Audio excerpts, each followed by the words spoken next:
Today is an important milestone for nuclear security and nonproliferation and for U.S.-Russia relations. It fulfills our common objective to negotiate a new strategic arms reduction treaty. While the New START treaty is an important first step forward, it is just one step on a longer journey. As I said last year in Prague, this treaty will set the stage for further cuts.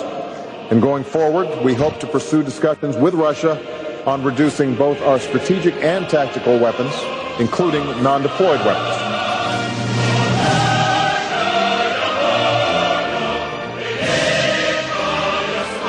More and more and more every day, it's as if a hostile foreign power has taken over the nation.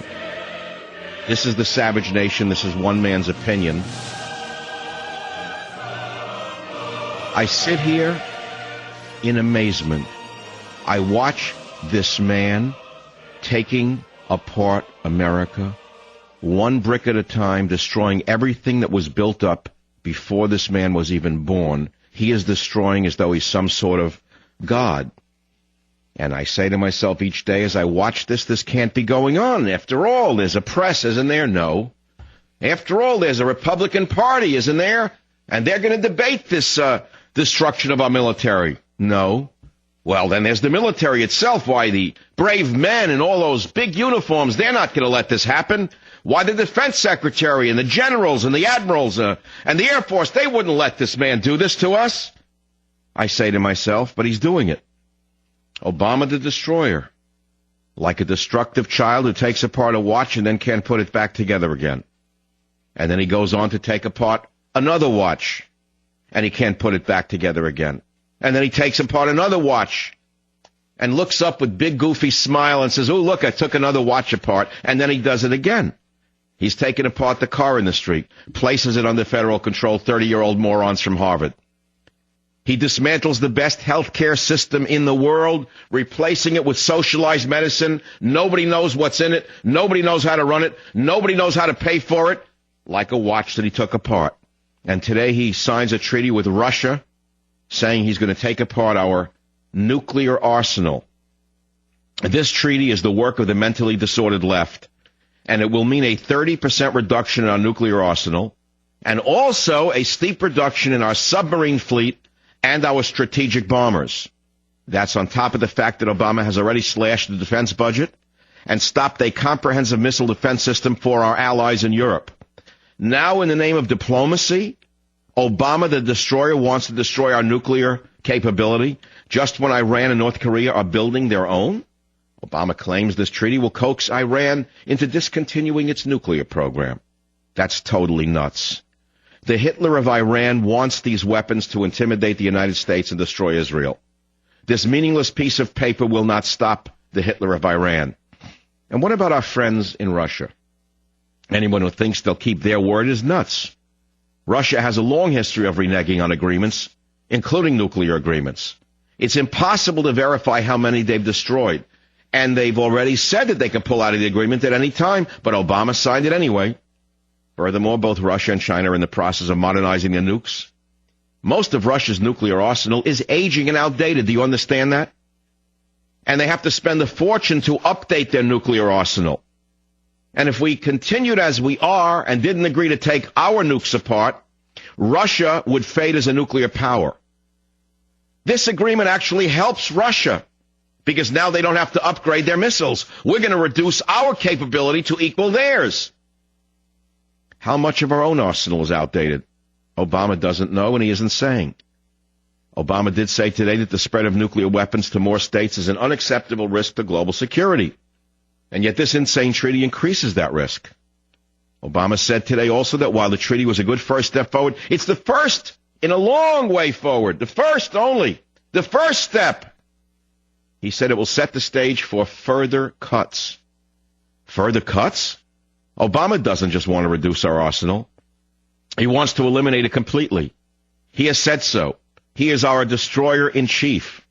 And the one remaining chance to end his agenda of appeasement and destruction is in the U.S. Senate, which must ratify the treaty by a 2/3 majority. Not by 51 votes, but 67% of the Senate has to go along with this. Obama could be stopped in the Senate, but I ask you, where is the Republican opposition? Where is the Republican opposition? Each day, more and more to me, it's as if a hostile foreign power has taken over the United States of America. And this is, of course, is one man's opinion. But since we have no loyal opposition, we have only disloyal opposition. Since we have a disloyal Democrat Party, disloyal to the Constitution, disloyal to the people, disloyal to the principle of reality, what is the opposition, the Republican Party, worth if it won't even speak out on an issue so important as national security? I used to meet people all the time who said to me, well, I'm a social liberal, meaning they, but they are fiscal conservatives. I heard this over and over again through the 80s and 90s. People would say to me, they're social conservatives, but they're social liberals, socially liberal, but they are fiscal conservatives, they would say. Are you not a fiscal conservative when it comes to national security? Are you not a conservative with regard to national security? Are you people that crazy that you would let this lunatic go ahead, this Puddinhead Wilson, go ahead and destroy our nuclear arsenal and then the rest of the military? Don't you see what he's doing? It's as though the ACLU took over the United States of America. Because welcome to reality, boys and girls. The United States of America is now run by the ACLU. Everything this man is doing is part of the protocols of the ACLU. Virtually everything he is doing is part of the protocols of the most radical, deceitful, dishonest. I'll stop right here. And what is the Republican Party doing? Where's John Boehner? Did he have a stroke? Did John Boehner collapse from his great work pretending to oppose Obamacare? Where'd he go? Where is John Boehner? No one even knows who he is. Where's Mitch McConnell, gobbler? Where's the gobbler? Where's the turkey gobbler when we need him? Well, there is a statement by John McCain and John Kyle that I agree with. And there's something in it that you have to know about. And that I didn't know about till I read it. And that's this, and you're not going to believe what I'm about to disclose on the Savage Nation. Here it is. It says the U.S. has had a long-standing policy embraced by administrations of both parties of retaining all options to respond to an attack on it or its allies by any state using weapons of mass destruction. Now, here's the punchline. In fact, one reason that we got rid of chemical and biological weapons is that we were told that we would always have the nuclear deterrent available. And now we don't have that. So the enemy within is very sly. The enemy within said, oh, you can get rid of your chemical and biological weapons, America, because you have so many nukes. You can always attack a country that attacks you with chemical or biological weapons. You don't need chemical or biological weapons yourself. You can use your nukes. Now we find out that we can't even use our nukes because Obama the destroyer, Puddinhead Wilson, has taken this option off the table. Now, of course, this is not yet a done deal. Obama the destroyer can be stopped. King Ludwig II, reincarnated, can be stopped by the U.S. Senate. After all, we don't live in Bavaria in the 1500s. Or do we live in Bavaria in the 1500s? Or are we living in Indonesia right now? Where the hell are we living? Where the hell is the press? The press was euthanized a long time ago. The press was euthanized a long time ago. There is no press. There is now a fifth column, not a fourth estate. So, where is the Republican opposition? Well, you just heard me quote from McCain and Kyle, God bless them. But you didn't read it anywhere, did you? You didn't read that anywhere? Did you see it anywhere? Oh, no, you're hearing about Tiger Woods and his father's speech on a stupid ad. Or that soccer player with a broken tendon, whatever his name is, married to this skinny woman, Posh, wants to have sex 5 times a day, and it's worn him out. It's not why he broke his tendon, apparently, but apparently he can't keep up with Posh, who needs another child and wants a daughter, so she's clocked him 5 times a day. That's according to the Sun. I mean, I'm going to give you the news you really want. You don't want to hear about nuclear weapons. No. You don't want to hear the ravings of a right-winger on the radio. This is not important information. What's important is Tiger Woods. What's important is a movie put out by another drug addict from Hollywood that tells you America's no good. What's important is reading about some soccer star and his skank wife and their running behavior. No, that's what's important.